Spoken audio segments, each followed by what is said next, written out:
n'avoola Obuganda, Abaganda ne basirika ne batunula, abandi ne baseka. Oli alina erinnya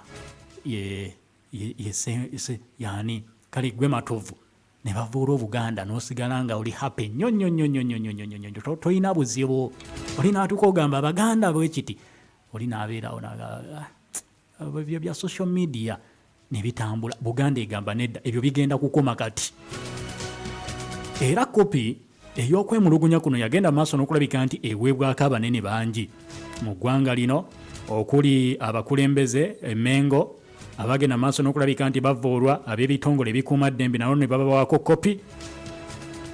Era bw'etyo Mengo n'esaba poliisi ya Uganda Crime Intelligence enoonyereza ku buzzi bw'emisango okutandika okukola okunoonyereza mu bwangu ddala ku nsonga z'omuvubuka ono.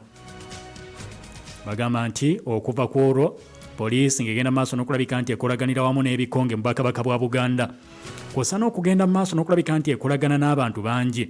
Omuvubuka ono Musana basobodde okulabika nti munnange bamunoonyerezaako ne bazuula bu vidiyo 50 nga bugenda kukozesebwa nga bujulizi. Bakyabwekenneenya bw'abadde agenda maaso n'okulabika nti akola ku mukutu ogwa TikTok 50 videos nga zikwata ku Bwakabaka bwa Buganda, nga bagamba takomye ku ekyo, azze avuma abantu bangi nnyo, okuvuma nga yagifuula ngombo gyagenda maaso n'okulabika nti akozesa oba ekyokulwanyisa.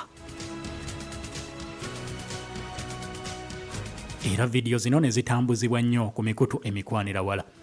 Buganda ne bategeeza nti twagala okutegeeza abantu mwenna nti okwemulugunya okwagenda maaso n'okulabika nti kuteekebwayo kugendereddwamu okusimba omuvubuka ono Musana Ibrahim mu Kaguli agende maaso n'okulabika nti abitebya nga obwanga abooleka ne ba lawyer ba Buganda bannamateeka, annyonnyole byayogera abijjawa.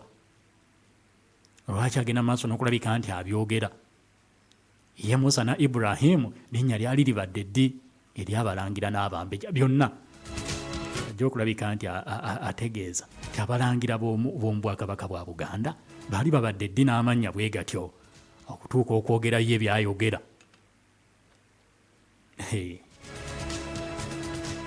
Era Buganda ng'egamba kino bakikoze oluvannyuma lw'okulaba nti fake information egenda maaso n'okulabika nti ewabya abantu, egenda maaso n'okulabika nti etambuzibwa ku social media platforms eziwerako eri abantu ab'enjawulo nga kigendereddwamu okuba Obwakabaka bwa Buganda.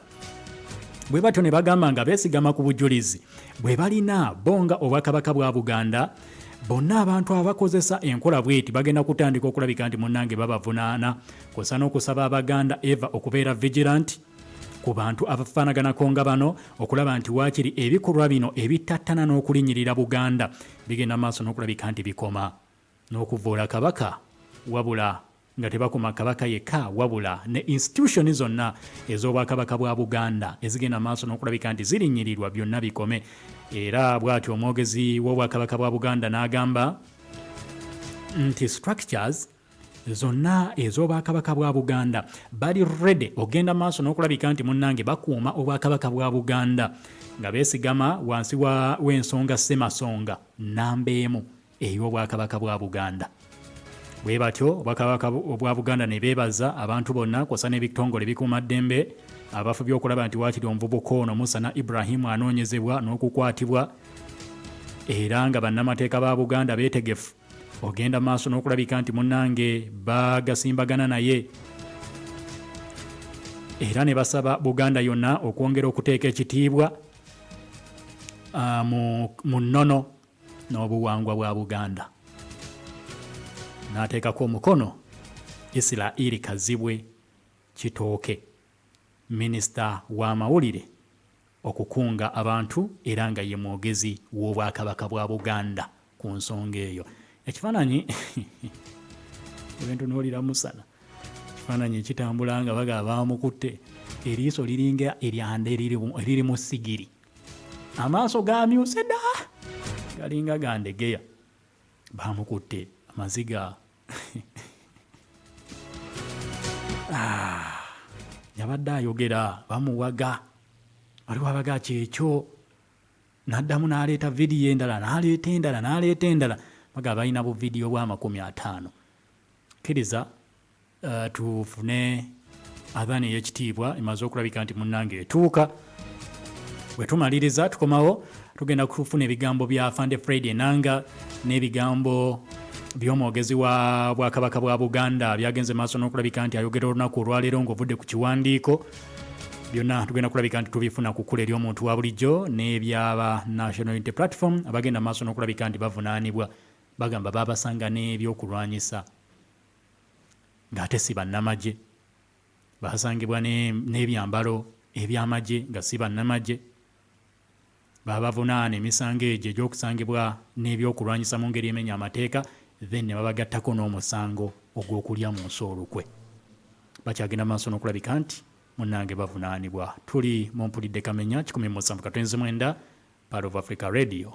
Tukomawo mu nkomawo engazi. Life will sparkle when you want it colorful. Only on 107.9 Pearl FM. Adhan kuchikumusumbukatunzi mwenda Pearl FM ekuleteddwa BMK Group of Companies nga baliwo mune Elimat Industries Limited abakuletedde emifaliso gya nice form emigumu era nga miwangaazi mu buli kika. قال رسول الله صلى الله عليه وسلم يغامب مبكا wa Allah okusasira kwa Allah kubeere kuye n'emirembe. إذا سمعتم المؤذن bwemba mulidde omwazinyi faqulu mithla ma yaqulu almu'adhdhin muddemu ng'omwazinyi bw'agamba Allahu akbar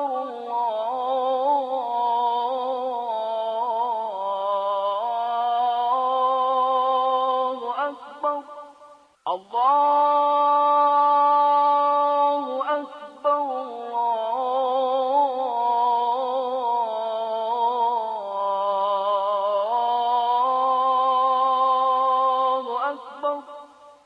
أشهد أن لا إله إلا الله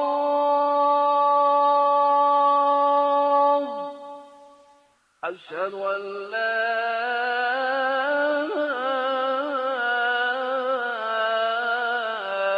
إله إلا الله أشهد أن محمد رسول الله أشهد أن محمد رسول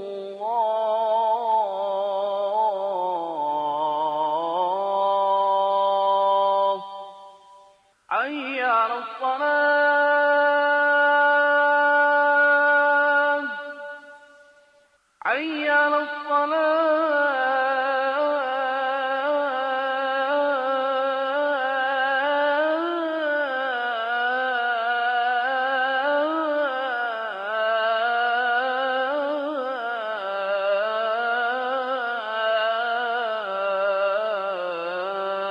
الصلاة حي على الفلاح حي على الفلاح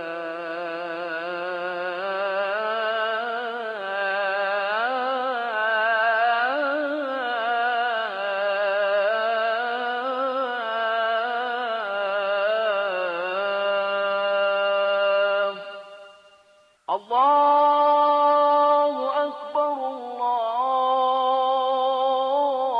الله أكبر لا إله إلا الله. Adhan kuchikumusumbukatunzi mwenda Pearl FM ekuleteddwa BMK Group of Companies nga baliwo mune aba Elimat Industries Limited abakuletedde emifaliso gya nice form emigumu era nga miwangaazi mu buli kika. Balina emifaliso gy'ababebe egy'abaana b'amasomero abafuka ku buliri abakadde n'emirere mingi ate nga ne bbeeyi nsamusaamu. Gwayagala okusobola emifaliso bbeeyi ne bakusuubuze bakubireko ku ssimu ku nooti 74 nooti emu 9954 wamu ne nooti 78 nooti 56 65 33. edduwa ya adhan ku 107.9 Pal FM. اللهم صل على محمد وعلى آل محمد كما صليت على إبراهيم وعلى آل إبراهيم وبارك اللهم على محمد وعلى آل محمد كما باركت على إبراهيم وعلى آل إبراهيم إنك حميد مجيد. رضيت بالله ربا وبالإسلام دينا وبمحمد صلى الله عليه وسلم نبيا. اللهم رب هذه الدعوة التامة والصلاة القائمة آت محمدا الوسيلة والفضيلة ودرجة الرفيعة وابعثه مقاما محمودا الذي وعدته. edduwa ya adhan ku 107.9 Pal FM. Ekkula ly'omuntu wa bulijjo. Abatuuze b'Emukono Kayunga Wakiso ne bannakampala muwuliriza agasuza empisi ku lugo. Essuubi ly'abaana baffe okusomera ku musingi omutuufu lizuuse ye Hamudani Islamic Secondary School Nakifuma. Essomero Makunale ng'etanda okuli ekibya abasomesa okuva ku siniya esooka okutuuka ku siniya ey'omukaaga, so ng'era basambisa amagulu abiri anti abayizi abayisiraamu basomesebwa amasomo ku ddala lya Idaadi, Thanawi ne Shuba. Empisa mu bayizi ezirimu okutya Allah. Library Lumamyo ne Science Laboratory kookomya amaaso ne Computer Laboratory abayizi mwe bayigira kompyuta. Abayizi baffe bayigirizibwa n'emirimu ng'okulima okw'omulembe, okutungisa ebyalaani, okutimba ku mikolo, bagenda okufuluma nga bafunye n'ebbaluwa za DIT. Jjukira nti ebisale bisoboka okyamira mu ttawuni y'e Nakifuma ku luguudo oluva e Kampala okudda e Kayunga n'oyingirako munda kitundu kya kilomita. Ebisingawo kuba ku nooti 7 nooti 2 53 58 65 oba nooti 772 88 6 74.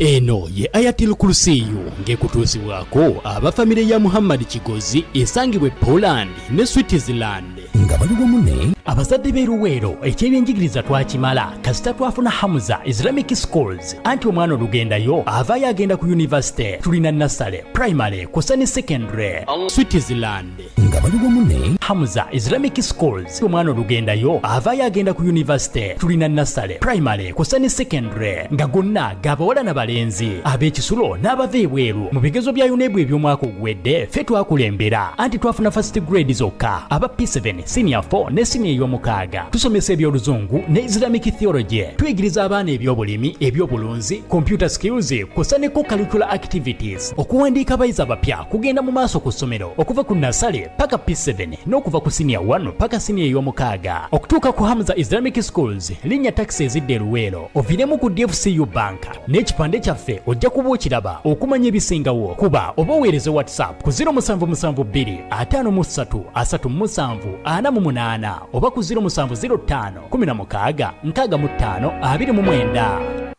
Uganda Revenue Authority ngeri wamu ne Uganda Registration Services Bureau URSB, Kampala Capital City Authority ne government ez'ebitundu nga bayita mu program etuumiddwa Taxpayer Register Expansion Program TREP ejjukiza abantu mwenna okuwandiisa bizinesi zammwe mu butongole. Gamba ng'okuwandiisa erinnya lyayo, okufuna tax identification number oba TIN ne trading license. TREP era bategeeza nti enkola y'okwewandiisa ekolera ku mutimbagano ng'osobola okuwandiisa erinnya lya bizinesi yo, okufuna TIN number, okusaba n'ofuna era ne weefunira trading license wamu n'okusasulira ssente za park user. Teweetaaga kayungirizi yenna okufuna obuweereza buno bwonna. Okumanya ebisingawo kuba ku nnamba etali ya kusasulira nooti 8 nooti nooti emu emu 7 nooti nooti nooti oba nooti 8 nooti nooti emu nooti nooti nooti nooti 6 oba ku WhatsApp nooti 772 emu 4 nooti nooti nooti nooti oba nooti 72 8 8 oba weereza email ku ps@molg.go.ug.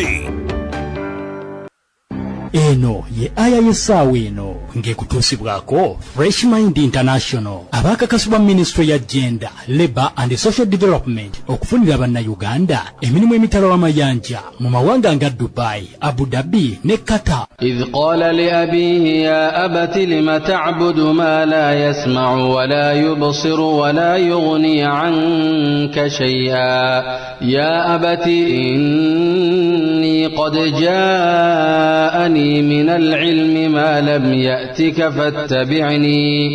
فاتبعني أهدك صراطا سويا يا أبت لا تعبد الشيطان إن الشيطان كان للرحمن عصيا. eyo yebadde aya y'essaawa eno ng'ekutuusibwako Fresh Mind International abakakasibwa Ministry ya Gender, Labour and Social Development okufunira bannayuganda emirimu emitalo w'amayanja bakubireko ku 0704231665. Mu biseera bino omutindo gw'ebyenjigiriza guddukira ku misinde egyayiriyiri n'olwekyo weetaaga okufunira omwana w'essomero erinaatambulira awamu n'emisinde egyo. Amihad Junior School abazadde b'Empangala, Kisozi, Nakasozi, Buddo, Maggwa, Kyengera, Nabbingo n'ebitundu ebiriraanyeewo muli ba mukisa. Anti Amihad Junior School essomero lyaniriza amadiini gonna, lyadde ne boarding nga lirina buli kimu ekisobozesa omwana okusoma obulungi. Lirina daycare, nursery okutuukira ddala ku P4 nga lyaniriza abaana okuviira ddala ku myaka 2. Leeta omwana ku Amihad Junior School omuwandiise katikati. Essimu noti 75 43 73 noti emu ne 0782960967. Amihad Junior School, to the heights we strive. وما الحياة الدنيا إلا متاع الغرور. buli bw'olowooza ku kuwa omwana w'omusingi omuggumivu mu byenjigiriza lowooza ku Al Ihsan Education Center erisangibwa emigadde Kigoogwa ku luguudo lw'Ebombo. Litandikira ku nasale paka ku kibiina ekyomusanvu. Abaana basomesebwa olulimi Oluwarabu, eddiini Busiraamu, okusoma Quran nga ne mu masomo g'ebyensi bakolera ddala bulungi. Batuuza n'ebigezo bya UNEB ku ddala ly'ekibiina ekyomusanvu. Bya Kisulo n'abava awaka ng'abaana abava ewala balina emmotoka ezibatambuza. Kati wandiisa omwana wo leero ng'ebifo tebinnaggwaawo. Okumanya ebisingawo bakubire ku 0709949489 oba ku 0704466361. Ali Ihsan Education Center. Owange, nina embuuzi yo. Olunaku lwe nazuula buto wa Fortune Gold namanya nti nfunye gold. Enfumba yange teddangamu kubeera kyekimu. Eddekende, akawoowo n'essanyu nga nfumbisa buto wa Fortune Gold. Buto wa Fortune Gold asigwamu ebirungo byonna eby'omugaso. Agira mu bipimo eby'enjawulo era asangibwa mu maduuka ne supermarket zonna ezikulinaanye. Fortune Gold Vegetable Cooking Oil akolebwa ba Bidco Uganda Limited. Mwapakinze obitabo jelly ne habo sauce ono mupyali mwebirungo okunyiriza n'okugonza olususu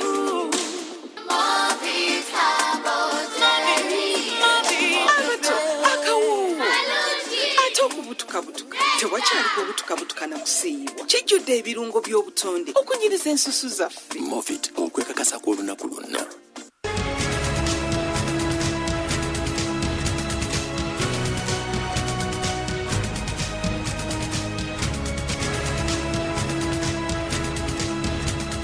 Kukula eri omuntu wa bulijjo 107.9 Pearl of Africa Radio. Eddakiika ziri 23 ezibulayo tweyunge ku ssaawa 11 ez'olweggulo olw'olunaku olwaleero ku ssaawa 11 bankulekera program bibadde bitya mu Parliament ejja kujja esobola okulabika nti munnanga ate kwongerayo otegeera ensonga eziva mu lukiiko olukulu olw'eggwanga. Tukyali mu program mpulidde kamenya bingi bye twagala okwongera okulabika nti munnange tukutuusaako wetugendedde mu kumulamu nga nkutegeezeza ngenda kuwa ebigambo bya Fande Fred Enanga ayogera ku nvubuka ono gwe bayita pressure ku pressure 247 oba 24/7 agamba ka pressure ajja katondawo essaawa 24 tazikiza akati okuzikiza bamaze kulabika nti munnange bamukwata. Kiriza nga sinnakuwa bigambo bya Fande Fred Enanga gye tunaava ate tugende ku nsonga z'abannakibiina ki National Unity Platform babaganya okweyimirirwa nate mu mbeera etaliimu bannamawulire. Ndabye omwogezi w'ekibiina ki National Unity Platform mukulu Joel Ssenyonyi ng'ayomba mukaawe okukira omususa ng'agamba bannange bo nabo babaganya amasimu munda mu kooti n'abuuza mu kweka ki tugenda kubitegeera. Jabal Rahma Tour and Travels bongera okutegeeza ti bano bakuyambako ku mikolo egya hijja ne umura bano bakafulu era baawufu nnyo ku balala ku lw'obwesigwa n'enkola gye bakolamu emirimu gyabwe nga bakutambuza okutwala e Makka ne Madiina. Kye bakola bakimanyi bulungi era kkiriza nti bw'otambula nabo beera mukakafu nti Jabal Rahma yanjawulo nnyo ku ngeri gy'ekolamu ebintu byayo. Bakuleetedde umura ey'omwezi ogwa Ramadan egenda kubeera ku $2500 zokka. Bajja kusitula mu nnaku 10 ezisembayo. Bajja situlanga ennaku z'omwezi 25 omwezi ogwokusatu omwaka 2024 bakomewo nga 8 ogwokuna 2024. Abanaakola nabo hijja ey'omwaka ogwa 2024 obudde buggwayo eri ku $55,000 zokka ziweetaaga okutambula n'aba Jabal Rahma Tours and Travel Hijja and Umrah Services. Ate gwe eyeetegekera umura mu mwezi ogw'omwenda ng'ojja kutambula nabo ajja kubeera ku $17,000 tandika okusonda. Ate gwe anaatambula nabo mu Desemba nga tuwunzika omwaka gwa 2024 ogenda kutambulira $18,000 zokka. Okulambuza ebifo eby'enkizo kya buwaze eri aba Jabal Rahma bo kye bakakatako teri ebyo. Tebagenda kugamba nti ate tukooye ate simanyi eri wala ate tukoleko wano gye emikolo egisinga okubeera emikulu. Nedda, buli wamu ogenda kutuukawo bw'obeera nti otambudde nabo. Bagenda kutuusa munnange ku lusozi Adamu ne Hawa we baasisinkana. Ate era bagenda kukusuza kumpi ne haramu zombi e Makka ne Madiina. Ekyo kya nkizo nnyo okumanya ebisingawo ng'oyagadde okutambula nabo aba Jabal Rahma bakubire ku 0772 51 18 82 0772 51 18 82. Ojja kuba oyogerezeganya ne Haji Abdallah Kiweewa omuwanika oba okube ku 0701 87 98 78 070 ojja kuba oyogerezeganya ne Sheikh Abdurrahman Sendawula beba Jabal Rahma Tours and Travel Hijja and Umrah. Tambula nabo tojja kwejjusa. Ate omuzadde atanaba kutwala mwana wo ku Kampala Islamic Secondary School, nkujjukiza nti osobwa kinene era omwana wandibadde omutwala n'omuwandiisa nga bukyali. Essomero lino lisangibwa Bweyogerere ate kampasi endala esangibwa Najjeera. Kakati kampasi gye bagguddewo ey'e Najjeera esangibwa ku Busibante Road. Abasinga mubadde mumanyi ye Bweyogerere kati gali amasomero abiri, Kampala Islamic SS Bweyogerere ne Kampala Islamic SS Najjeera. Abasomesa amasomo ga arts ne sciences okuva senior 1 paka senior ya 6. Basomesa eddiini giyite Islamic theology. Basomesa okuva ku shoba kutuuka ku thanawi. Omwana agenda kuvaayo nga kyekyo saidi ey'eddiini asomedde ddala bulungi. Basomesa n'ennimi engwiro omuli Arabic, French kw'ossa n'olulimi Oluswahili. Omwana agenda kuvaayo nga kyekyo, n'Oluchina agenda kuluyiga. Vocational courses nazo bazirina nabwekityo ne center number eza UNEB weeziri. Bakubire ku 0706 89 07 29 0706 89 07 29 oba ku 0700 99 77 78 0700 99 77 beba Kampala Islamic Senior Secondary School. Balkis Spices gwe wena ayagala ebirungo ebinaakuyamba kukola ng'eddagala mu mubiri gwo nkuzigirira Balkis Spices. Bano bali ku ntiko mu kukola ebirungo ebinaakuyambako okuwoomesa enva, emigaati, kawawo ku caayi ate nga ddagala lyennyini erigoba endwadde mu mubiri gwo. Balina pirawo masala, ti masala, entangawuzi, mukyuzi mix kw'ossa n'ebirungo ebirala bingi. Gw'atannabikozesaako osobwa kinene era okyatawanyizibwa nnyo okulya ebitawooma. N'endwadde ez'amannyo zigenda kutawaanya nnyo buli kaseera okaaba linnyo gezaako ebirungo bya Balkis Spices. Owa wooteri nkuzigirira Balkis mukyuzi mix naawe afumba ku mikolo genda omwekwate agenda kuleetera bakasitoma bayitirivu nnyo. Basange ku ofiisi zaabwe enkulu eBweyogerere okufuna ebirungo byabwe oba wali mu Kirinnya ne mu Bbuto eBweyogerere weebali ne mu Kasubi eBweyogerere ojja kubasangawo kw'ossa ne ku ttaawo ly'eBweyogerere. Emukono gye bali kw'ossa ne Kasangati emabega wa Toto. Bakubireko aba Balkis Spices ku namba zino wammanga. Funa peeni, kisirinza oba akati ofune w'owandiika 075 68 no 075 8 075 8 oba ku 078 6 22 7 2 078 2272 beba Balkis Spices. Uganda Police Force afande Enanga agamba omuvubuka na yakwatiddwa bamututte dda ku CID agende maaso n'okulabika nti abulirizibwako. Poliisi olwamaze okulabika nti emukwata ne balaba nga asaana kugenda ku CID agende maaso n'okulabika nti bino abitebya bulungi nnyo nnyini ddala okusinziira ku mwogezi wa poliisi afande Fred Enanga bwagenze maaso n'okulabika nti munnange annyonnyola olunaku olwaleero. Njagala kuwa eddoboozi lya afande Enanga ng'agenda maaso n'okulabika nti ate atutegeeza ku nsonga eno bw'ati bwagenze maaso n'okulabika nti munnange annyonnyola.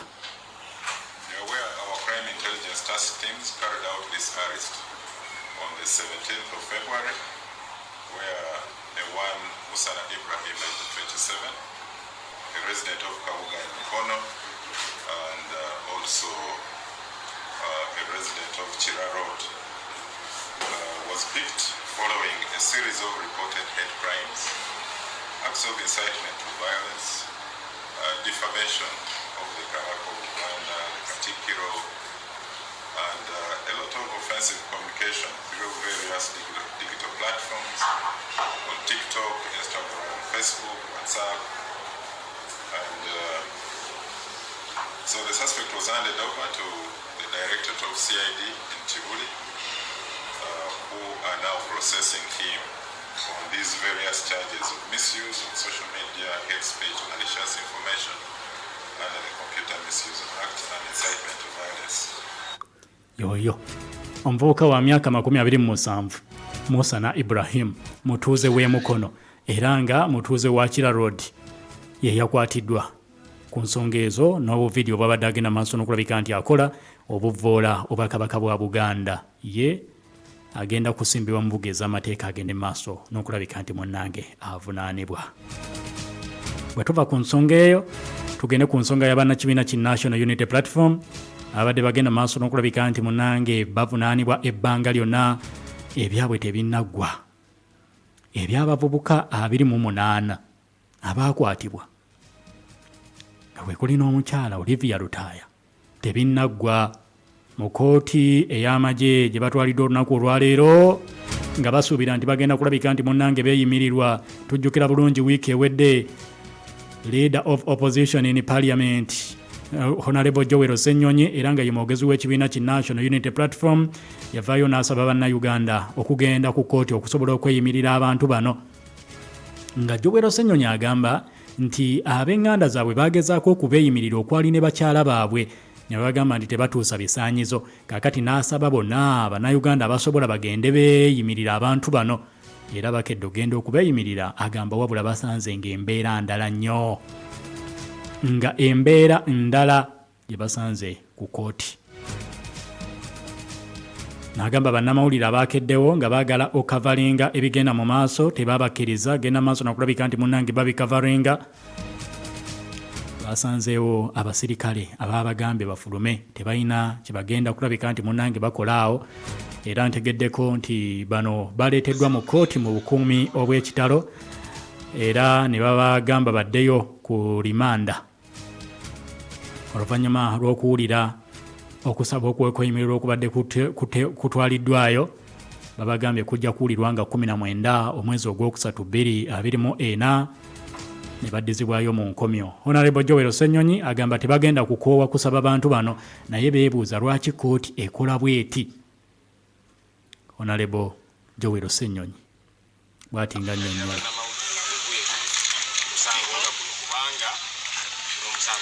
Uganda era ng'etteeka we ligamba eggwanga ligoberere ngomba mugamba abantu bano muba munaana emisango bwegiti kale enna tugoberere n'abatali wano balabe ki ekigenda mu maaso kikye mukweka namule nibasindiikiriza ebweru ennafena ne bagamba nedda amasimu tegajja kuyingira muba mukweka ki gomba nga mugamba nti n'omusango gwa ddala era nga balina okuwuza ensonga eyo tetukkaanya nayo mpozi nga batugamba abantu bano balina kye bakweka.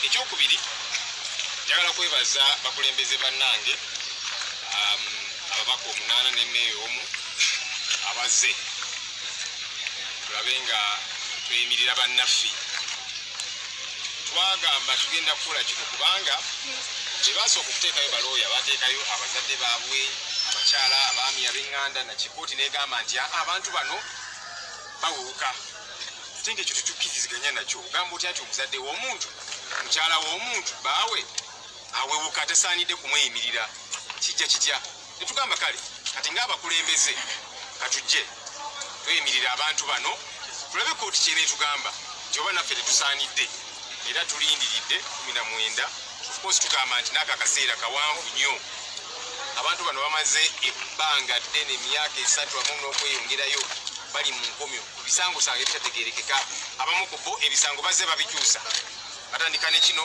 ne bamala ne bakyusa ne baleeta kyaji endala bwe bityo ebitategerekeka naye twagambye nti kati twagala tuwulirize kooti era tulinze ensala yaayo ng'egamba nti naffe tetusaanidde ng'abakulembeze mu ggwanga lino kati nga twagala kooti etubuulire ani asaanidde omuzadde omukyala ab'eŋŋanda n'ababaka bonna tebasaanidde kweyimirira muntu batubuulire ani asaanidde ekyo nakyo tukirindiridde so twakikolanga tesiti netugamba nedda bano bannayuganda era ensonga ezaabakwasa kubanga tebawagira gavumenti eno ate nga ddembe lyabwe okuwagira bo kyebaagala okuwagira toyinza muntu kuteekako musango nti tuwagira gavumenti eno byampaka abantu balina eddembe okuwagira gwe baagala okuwagira kakati ekyabasibya bano kubanga tebawagira gavumenti eno obudde abazze bakola ebintu bino bannamawulire babalemesa okuyingira wano naki naye ensonga eno tugenda giremerako ddala ye honorable Joel Ssenyonyi omwogezi w'ekibiina ki National Unity Platform ate era nga yakolanga leader of opposition in parliament agamba batuuka ekiseera bo nga abakulembeze ne bagamba bw'abeera nga maama w'omuntu tatuukiridde kulabika nti amweyimirira bw'abeera nga muganda we tasobola mweyimirira mukyalo we tasobola mweyimirira then ba abakulembeze kabateeke kooti eno ku test balabo babasobola okweyimirira abavubuka bano kuva 2021 bali mu kkomera ennaku ziba teziweza 10 omuntu omusibe ennaku ezisoba mu 10 nga bali mu kkomera bagenda maaso n'okulabika ndi bawedde ennemba n'emisango egyo egy'okulya mu nsi olukwe kusangibwa na byambalo by'amagye kusangibwa na byakulwanyisa bagamba leero embeera ebadde enzibu n'amasimu abamu babadde bagabagaana ne bannamawulire okukavalinga ebigenda mu maaso so babazizzaayo ku rimandi bannakibiina kya NUP paka nga 19 mwezi ogwokusatu libanaakomawo bagende maaso n'okulabika nti ate bawulira okusaba kwabwe okwateekebwayo okw'okweyimirirwa tuleka okula eri omuntu wa bulijjo 179 ogenda okuyita ku 075 1079 osembeyo 00 ompe ku mawulire agafa mu kitundu kyo kuwadde kati omukisa kulabika nti otuwa ku mawulire agafa mu kitundu kyo ku 075 1079 osembeyo 00 oba ku 0782366 0782366 Part of Africa Radio. Webale kuweereza Sebo. Kale munnange naawe okuwuliriza. Ono abeera Dennis Ebugorozi. Ye Dennis. Amawulire agafudde ne kasokoso tiyagaasa eby'ettaka byazzeemu. Bazzeemu okulwanira ettaka. Sebo tiyagaasa abantu bizinesi zonna bazigadde dduka kuva ku makya. Bikedde makya ga lunaku lwa leero. Sebo. Ng'ensonga entabwe evudde ku ki? Ettaka balyagala waliwo abasajja balyagala bali mu gavumenti. Mwe bali kuweereza. Naawe okuwuliriza abantu b'ekasokoso. Ettaka ly'ekasokoso nno nalyo lyafuuka ettaka ly'ekasokoso. Gambye abantu tebakoze. Tujja kwongera okulabika nti munnange tubikutuusaako okukula eri omuntu wa bulijjo. Pale FM. Simufunye. Sorry. Pale FM. Assalamu alaikum wa rahmatullahi wa barakatuh. Wa alaikum assalam wa rahmatullahi wa barakatuh. Hudu webale tuweereza. Naawe okuwuliriza. Nze Amina Entebe. Ye Amina Entebe webale okugoberera kulira omuntu wa bulijjo. Alhamdulillah abakyala banguweko semina ngenaku z'omwezi 9 ogwokusatu 2024 abakyala temugongoota nno mulina okuzuukuka. Assalamu alaikum wa rahmatullahi wa barakatuh. Wa alaikum assalam wa rahmatullahi wa barakatuh. Pale FM wanji kale nawe webale kuwuliriza.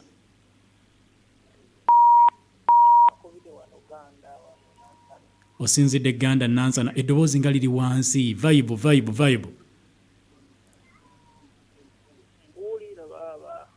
wanje nange nkuwulira.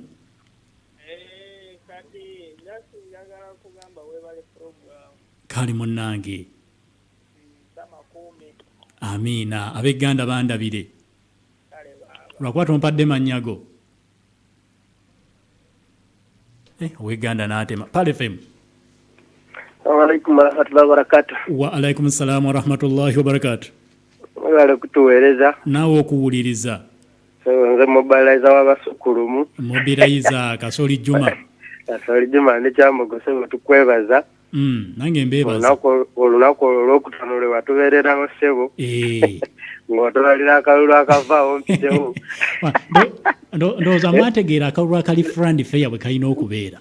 We kati era nze nasaba abapaalo bakama baffe beebale nnyo okutusindikira abantu mu abasatu Anko Mudasiru Kikuwaffe naawe wabala akalonenda banga n'ebigezi kankana negamba fuudu waffe kikireero nali sikumanyi naye nga tukwebaza amiina amawulire gali baffe eno sebo mukama wange abaana bakyatambuza kasooli akasente kakyabuze tebanadda ku masomero batambuza dodo abovakedo kyokka ng'obudde bugenze saawa 5 omwana alina ekigo ky'ovakedo ntugamba abaana nga bazadde yadde akasente kabuze naye abaana bano obudde nga bugenderera nnyo obunamala nga abaana babakozeeko ebikolobero abaana bakoze ebikolobero kubanga omwo muva bagenda okukola kyokwatagana ate n'abakyamu so tujja kikubiriza abazadde baffe ab'ekiwatule ekyamugubanda newa wonna batasa abaana at least bw'omutuma kale nti agenze kunoonya akasente aveyo ng'obudde bukyali naye ennaku zino obutemu bungi buli kimu tukwebaza sebo mukama waffe waliwo abakyala babiri sebo bagamba tubatumirako akyala bamwita hawe bulenge eyo akyala abo baali abakulu awo nga tulonda akalulu n'omulala bamwita Saala Abubakari sebo baaliwo awo nga bawuliriza bulungi nnyo. Wa alaikum salam warahmatullahi wabarakatuh.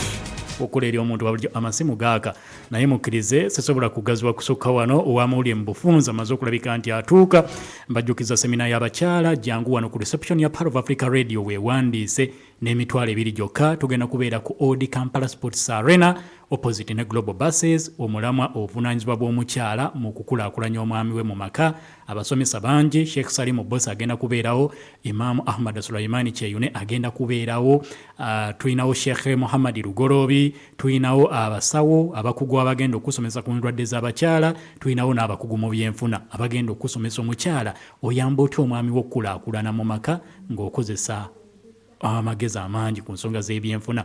Jangu weewandiise ku reception ya Pal FM oba ogende wali ku AK Islamic Book Center ku Mukwana Arcade oba okube ku 07521 0M12 07521 07521 kambagaliza akawungeza kalungi. Assalamu alaikum warahmatullahi wabarakatuh.